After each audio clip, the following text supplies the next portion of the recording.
कृष्ण गोविंद हरे मुरारी, हे नाथ नारायण वासुदेव। राधे राधे दोस्तों, आप सभी को कार्तिक मास की बहुत बहुत शुभकामनाएं। आज कार्तिक मास का पहला दिन है। दोस्तों, आज की वीडियो में हम आपके लिए कार्तिक मास महात्म्य का पहला अध्याय लेकर के आए हैं और इसी तरीके के कार्तिक मास महात्म्य के पूरे अध्याय के वीडियो जो है आपको नित्य प्रतिदिन मिलते रहेंगे।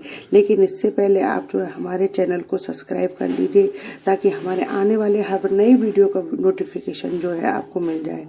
और मेरी वीडियो को जो है फैमिली और फ्रेंड में ज्यादा से ज्यादा शेयर कीजिए। साथ ही कमेंट्स बॉक्स में राधे राधे अवश्य लिखें। आइए सुनते हैं कार्तिक मास महात्म्य का पहला अध्याय, जिसको सुनने से आपको अश्वमेध यज्ञ के बराबर पुण्य फल की प्राप्ति होती है। नैमिषारण्य तीर्थ में सूत जी ने 88,000 सनकादिक ऋषियों से कहा, अब मैं आपको कार्तिक मास की कथा विस्तार पूर्वक सुनाता हूँ, जिसको आप ध्यान पूर्वक सुनिए और जिसका श्रवण करने से मनुष्य के सभी पाप नष्ट हो जाते हैं और अंत समय में वैकुंठ धाम की प्राप्ति होती है। सूत जी ने कहा, श्री कृष्ण जी से अनुमति लेकर देवर्षि नारद के चले जाने के पश्चात सत्यभामा प्रसन्न होकर भगवान कृष्ण से बोली, हे प्रभु, मैं धन्य हुई, मेरा जीवन सफल हुआ। जो इसी त्रिलोक सुंदरी के जन्मदाता भी धन्य है, जो आपकी 16,000 स्त्रियों के बीच में मैं आपकी परम प्यारी पत्नी बनी। मैंने आपके साथ नारद जी को वह कल्प वृक्ष आदि पुरुष विधि पूर्वक दान में दिया, परंतु वही कल्प वृक्ष मेरे घर में लहराया करता है। यह बात मृत्यु लोक में किसी स्त्री को ज्ञात नहीं है। हे त्रिलोकीनाथ, मैं आपसे कुछ पूछने की इच्छुक हूँ। आप मुझे कृपया करके कार्तिक महात्म्य की कथा विस्तार पूर्वक सुनाइए, जिसको सुनकर मेरा हित हो और जिसके करने से कल्प पर्यंत भी आप मुझसे विमुख न हो। सूत जी आगे बोले, सत्यभामा के ऐसे वचन सुनकर श्री कृष्ण ने हंसते हुए सत्यभामा का हाथ पकड़ा और अपने सेवकों को वहीं रुकने के लिए कहकर विलास युक्त अपनी पत्नी को कल्प वृक्ष के नीचे ले गए। फिर हंसकर बोले, हे प्रिय, 16,000 रानियों में से तुम मुझे सबसे ज्यादा प्यारी हो। मेरे को तुम प्राणों के समान प्यारी हो। तुम्हारे लिए मैंने इंद्र एवं देवताओं से भी विरोध किया था। हे कांते, जो बात तुमने मुझसे पूछी है उसे सुनो। एक दिन मैंने यानी श्री कृष्ण तुम्हारी सत्यभामा इच्छा पूर्ति के लिए गरुड़ पर सवार होकर इंद्रलोक जाकर कल्प वृक्ष मांगा इंद्र से। इंद्र द्वारा मना किए जाने पर इंद्र एवं गरुड़ में घोर संग्राम हुआ और गोलोक में गरुड़ जी गौ से युद्ध किया। गरुड़ की चोंच की चोट से उसके कान एवं पूंछ कटकर गिरने लगे, जिससे 3 वस्तुएं उत्पन्न हुई।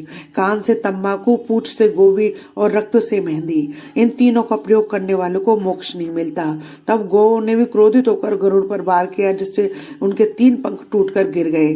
पहले पंख से नीलकंठ, दूसरे से मोर और तीसरे से चकवा चकवी उत्पन्न हुए। हे प्रिय, इन तीनों का दर्शन करने मात्र से ही शुभ फल प्राप्त हो जाता है।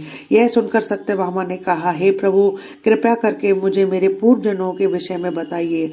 मैंने पूर्व जन्म में कौन कौन से दान, व्रत, जप, तप किए हैं, जिससे मेरा स्वभाव कैसा था। मेरे जन्मदाता कौन थे।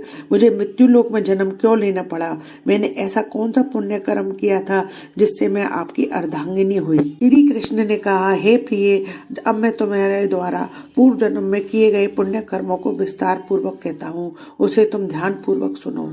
पूर्व समय में सतयुग के अंत में मायापुरी में अत्रि गोत्र में वेद वेदांत के ज्ञाता देव शर्मा नाम के एक ब्राह्मण निवास करते थे।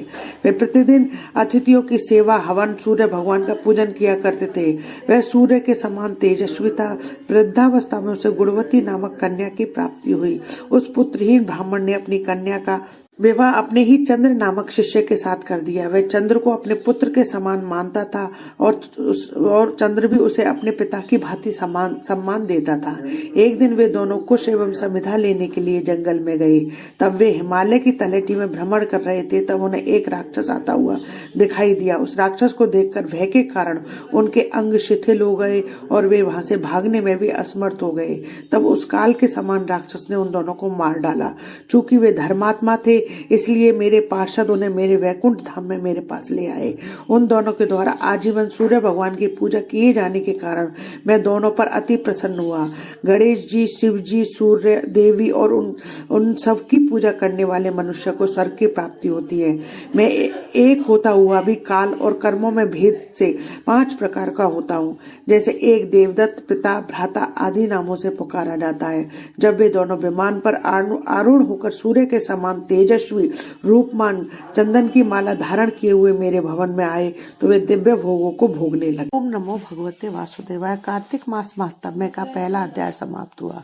हिंदू धर्म, रीति रिवाज, कथा कहानी जानने के लिए मेरे चैनल पर बने रहने के लिए बहुत बहुत धन्यवाद। जय श्री कृष्णा दोस्तों, राधे राधे।